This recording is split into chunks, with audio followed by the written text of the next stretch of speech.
harsh truth about being a professional guitarist. No one tells you this. The behind the scenes reality of life as a guitarist, man, it is not an easy thing, man. You know, the Dire Straits song, Money for Nothing and Chicks for Free. But man, and nobody really understands, what it's like. If you're working with singers, I much prefer to work with a singer who's a musician, who plays an instrument, because singers don't really understand what it takes to prepare for a gig. And so, here's the thing. Here's the reality. If you're going to be a professional guitar player, you're going to have moments where you're going to get a call and you might have a day's notice. You might have 2 days notice. And you might have to have 40 songs learned in that short amount of time. And, depending on the gig and how big a gig it is and, the opportunity, man, you're going to want to learn everything you can. You're going to want to know all the parts, all the signature licks. A lot of songs, man, the solos are important. If it's a song that's an iconic song with a legendary guitar solo, you better be able to play the solo on the record, man. There's a lot of gigs where you could really impress the band leader or the singer if you really come in there and, know everything. Don't just go, oh yeah, I know that song. A lot of times, man, I would get calls for gigs and there might be songs that I've played before, but it might have been 10 years since I've played it. If I didn't do a lot of, classic rock style gigs in Nashville. I did mostly like the corporate type stuff. And so, man, if all of a sudden I had to fill in on somebody's thing where they're doing a bunch of classic rock, it might be songs that I've played before, but it might have been a long time since I played them. So I would have to go over the parts. I'd have to relearn sometimes signature parts, or sometimes there's solo lines that I go, what was that? I don't remember how I played that. And, it is much easier now with YouTube because, I can go on and try to find somebody who's playing the song right and go, oh yeah, that's where that is. That's where that part is, or that's where that lick is, signature lick in the song or whatever. But the reality, man, here's the thing. It can take a lot of time to get 40 songs down. Now, if you already know the songs, then it might be easy, but, man, especially now being an older player and, having this new generations of players, all of a sudden, I would say for the last probably, I've been in Nashville since 1994. And I would say probably for a good 94 to 2004 to 2014 or so, it's pretty much playing the exact same song list, the exact same catalog of songs for those 2 decades. But this, I'd say, especially over the last, say, 5 years that I was in Nashville, a lot more younger people were coming up. There's a lot, it seemed like the talent level all of a sudden got a lot better. There was a lot of years, 20 years there, where I would get the gigs, and I'd be thinking like, why am I still getting these gigs? Where are the young guys? Where are the young guys coming up to challenge? And there really wasn't any that, I had to worry about. But I would say, man, there's a lot of younger players coming up now. And I don't know whether it's the influence of YouTube or, the online resources or whatever. But, man, guys are a lot more knowledgeable now. They've got a lot more access to stuff that I didn't have when I was coming up and young. I think you really have to develop. You can improve and learn things all through your life as a guitarist, but I do think those beginning years kind of shape who you are as a guitar player. And so, making the best, if you're starting out and you're a young guy, man, learn as much as you can when you're young, because that's when you have time to practice. That's when you have the most energy to be able to do that. Now, like these days, I don't have much time to practice guitar. I don't have much time to work on things. It's really just daily maintenance so that I can play what I can already play. And that's, as you get older, man, there's more demands on you and less of your time is available to just sit there with a guitar in your hand. And man, the reality is this, learning songs for a gig, having that 40 songs, if it's stuff that you've never played before and it's very guitar intensive, dude, you could spend a whole day and a half, 2 days easily on 40 songs, and it could eat up, 8, 9, 10 hours a day. I mean, first going through and charting each song, that's going to take a lot of time. Then going back and learning the parts, then practicing the parts, because, man, here's the thing. It's muscle memory. Being able to play these songs and not have to worry about it is a matter of muscle memory. So, that's a tall order, being able to do that in 1 or 2 days. But, being a professional guitar player, that's what you're expected to do. Now, I would always, kind of start, especially later in my time in Nashville, some of those gigs like that, I would turn down. And I even had one instance where, I started saying to the band leader, I said, look, man, if I'm going to do this gig on Friday, I need the song list on Sunday, because they would play a lot of stuff that was, the younger stuff, whatever, this Harry Styles and Doja Cat and all this stuff that I don't listen to, man. It's not on my radar. So look, I will need this list so that I got enough time to go through it and I don't have to cram. Now granted, here's the thing I started noticing. The modern day songs, not a ton of guitar parts, 4 chords over and over and over again. Maybe there's a bridge, maybe there's a little extra bar here and there, but not a really whole lot of substance. So that would make it easier, and using an app like iReel, I would be able to find charts on iReel, and that would save me a lot of time. But I'd still, if there were signature guitar parts, I would still have to learn them. But I got to the point, man, where I took a gig, and they gave me the list. Here's the list. Okay, all right, cool. I got enough time to learn that. Then the night before the gig, I get an email. Oh, I've added a female singer, and here's her song list. And it was another 40 songs. I said, bro, I'm sorry, but I'm out. I'm not going to do the gig. Because here's the thing, man.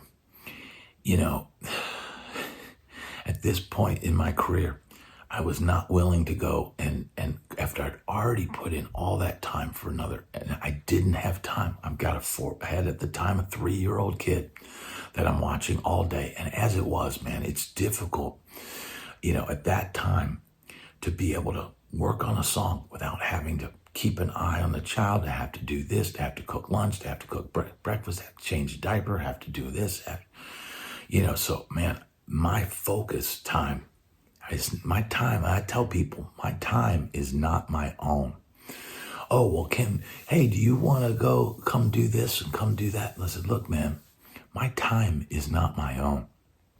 I have responsibilities, and I can't just go tap dancing off for a couple of hours to go jam, and this was a case of, look, man, you can't drop 40 songs on me the night before when I thought the gig was one thing and now it's another thing. So now you want me to spend even more time and no extra pay and, potentially have train wrecks on stage, because you've got obscure, to me, what is obscure songs? Now, they might not be as obscure if you're 20 years old, but to me, they're obscure because I would never listen to this stuff if you paid me money to listen to it.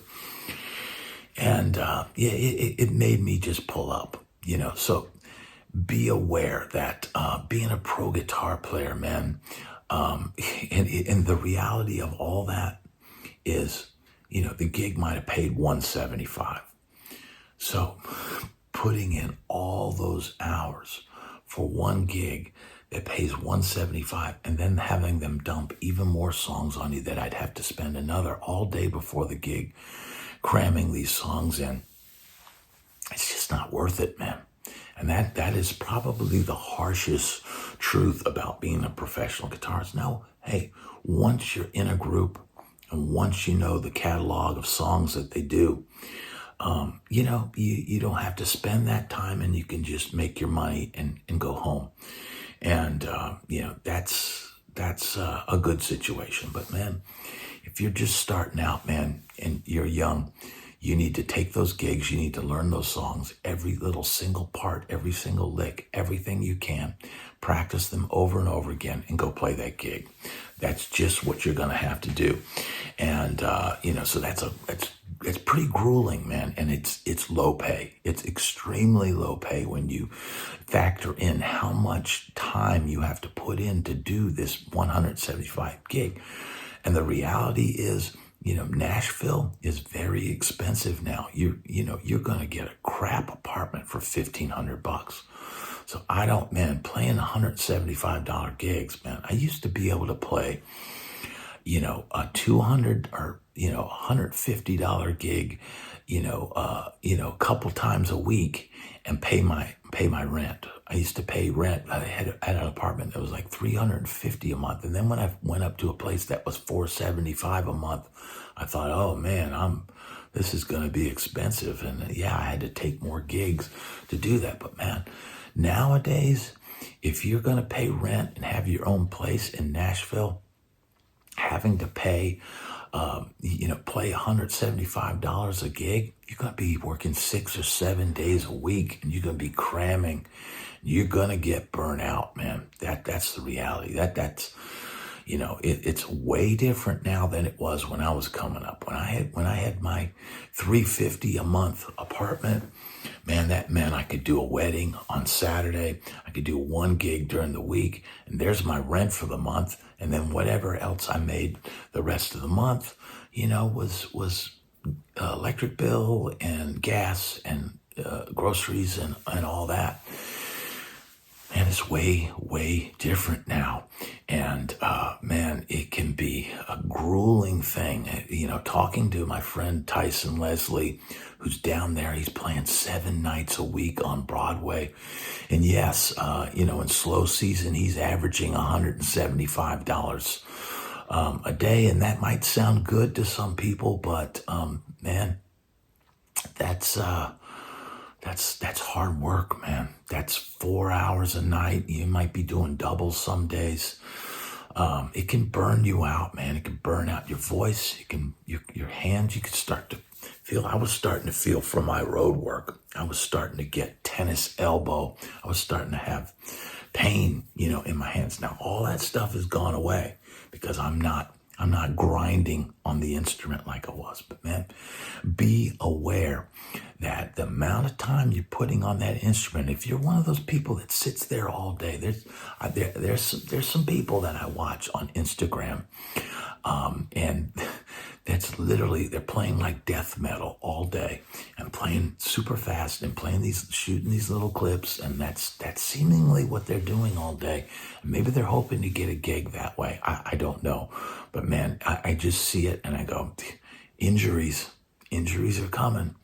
You're going to have an injury, and then what? You're going to be a clerk at Kroger? I mean, that is a harsh reality. If you're unable to play, you're going to have to take whatever gig you can get. You might be driving Uber. I've had several guitar players in Nashville and it picked me up in an Uber, and I go, dude, hey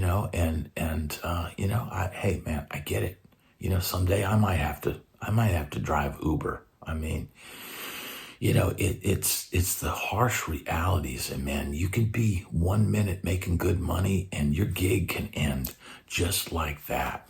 There is no guarantees. There is no, generally a severance pay if you lose a gig. I mean, I have had in a few, some of the better band leaders in town, if a corporate gig or a wedding or something like that cancels, and they cancel the week of or whatever, I have had them say, look, hey, the gig got canceled. They're not getting married. Something happened, but everybody's going to get $100 for holding that date for us and being on that gig. So, there's a few occasions where you'll get paid not to play, but those are very real. Look, the cost of gear, maintaining your gear, simply, here's the thing, man. For working guitar players, high-end guitars are pretty much out of your reach. For many, many years, when I was in Nashville, I didn't own a Les Paul, man. It was much later, after being in Nashville for a while, where I bought one used. I think I bought it off Craigslist for $1,200. And man, and it reeked of cigarette smoke. The guy smoked just incessantly, and must have been in his guitar music room or whatever, and had this black Les Paul. I liked that guitar a lot. And after that, once I got on the road and more money started coming in, then I was able to buy a Les Paul, and now I've got a couple of them that I use for recording and stuff like that. But man, high-end gear is not really attainable on a musician's salary, because you're gonna spend most of your time trying to play gigs and trying to make your rent.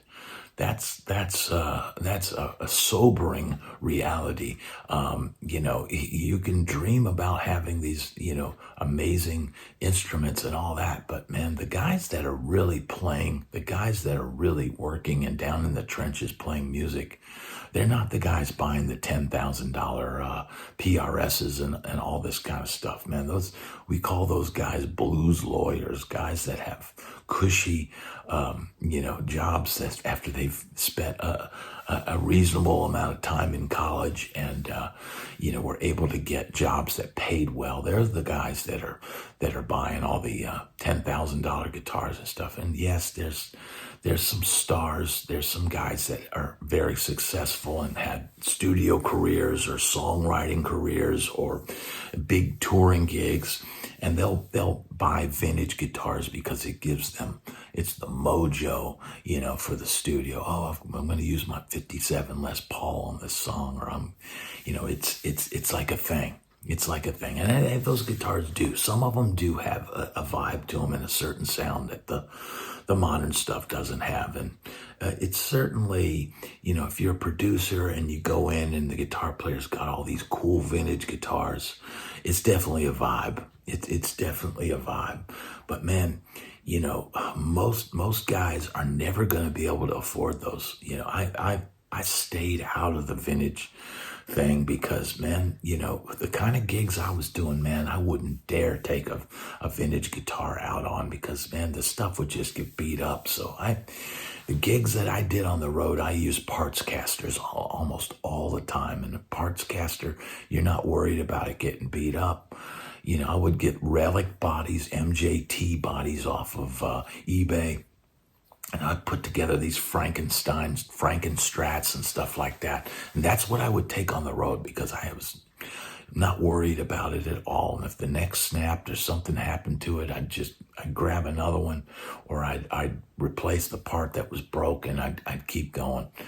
Man, no way in heck would I take a $10,000 guitar. Now I know Joe Bonamassa takes his, $250,000 or $1 million guitars out on the road, and he has the road crew to handle that and take care of that and do, and make sure those instruments are safe. But man, if you're touring with a country artist or something like that, man, you're gonna play gigs, and sometimes the rain's gonna come pouring down, and sometimes there could be a hurricane, there could be mudslides. I mean, I've played in all kinds of situations where the gear gets.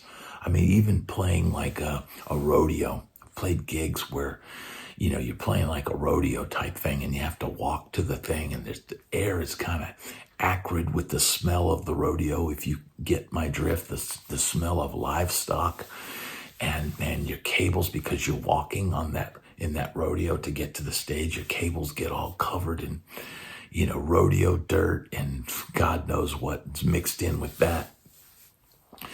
And man, your gear can just get absolutely destroyed. So I would have specific gear and equipment that I didn't care if it got destroyed. And in some cases, it was endorsement amplifiers. In some cases, it was endorsement guitars, or in other cases, parts casters. These are all serious truths that you need to think about. Being a professional guitar player, no one tells you this stuff, man. No one tells you this stuff. These are the raw stories and stream of consciousness about the harsh truth about being a professional guitarist.